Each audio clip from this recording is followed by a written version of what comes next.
Imaginez au Ghana un chantier, mais pas n'importe lequel, un projet de construction d'une ampleur biblique, c'est le mot.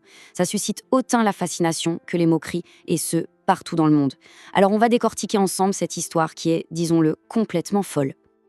Alors, la question que tout le monde se pose, elle est simple, mais franchement, elle est déroutante. Pourquoi est-ce qu'un homme, aujourd'hui, se met à construire non pas une, mais 8 arches gigantesques au beau milieu du Ghana? Qu'est-ce qui peut bien le pousser à faire ça?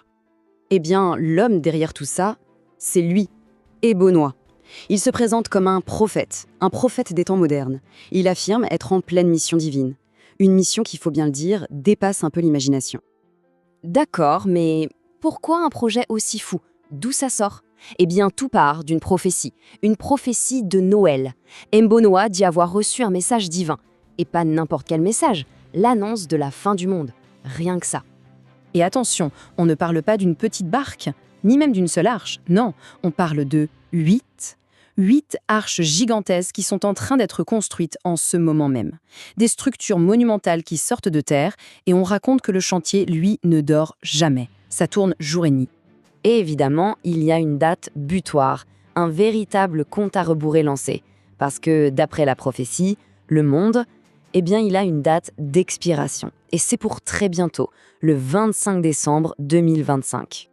Alors comment il justifie tout ça? Ebonois est très clair là-dessus. Il dit « La même voix qui a averti le premier Noé m'a contacté ». Voilà, il se voit donc comme le successeur direct du Noé de la Bible avec la même mission.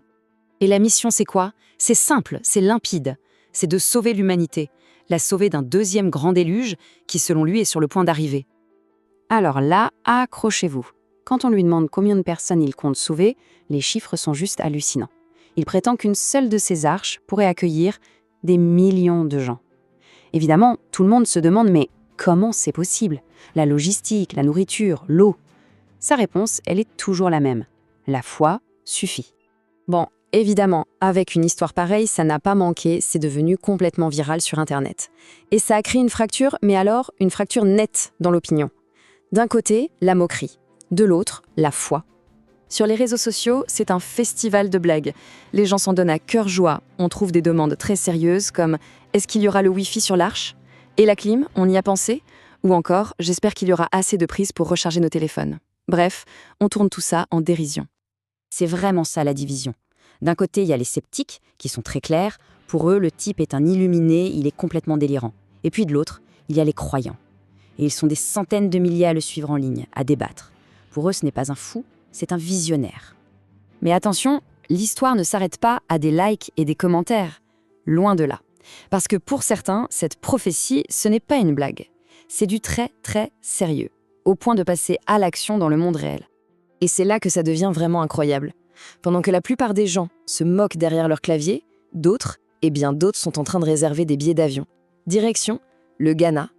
Et pourquoi font-ils ça? Leur but, leur espoir, il est simple. C'est d'obtenir une place sur l'une de ces arches. Ils font ce pèlerinage des temps modernes avec l'idée de faire partie des survivants. Et quand on parle des moqueries aux partisans des Ebonois, leur réponse est toujours la même. C'est un argument imparable pour eux. Ils disent « c'est exactement ce qu'on disait de Noé avant que la pluie ne commence à tomber ». Ils rappellent que le premier Noé aussi, on l'a pris pour un fou jusqu'à ce qu'il pleuve. Et tout ça, ça nous amène à une dernière question. Une question qui reste en suspens et qui finalement touche au cœur même de ce qui sépare la foi et le doute. La question, la voilà. Imaginons qu'à Noël 2025, il se mette à pleuvoir et que la pluie ne s'arrête pas. Est-ce que les gens sur Internet continueront à plaisanter sur le manque de Wi-Fi? À quel moment le rire se transforme en peur? Finalement, la frontière entre la moquerie et la foi est peut-être juste une question de météo.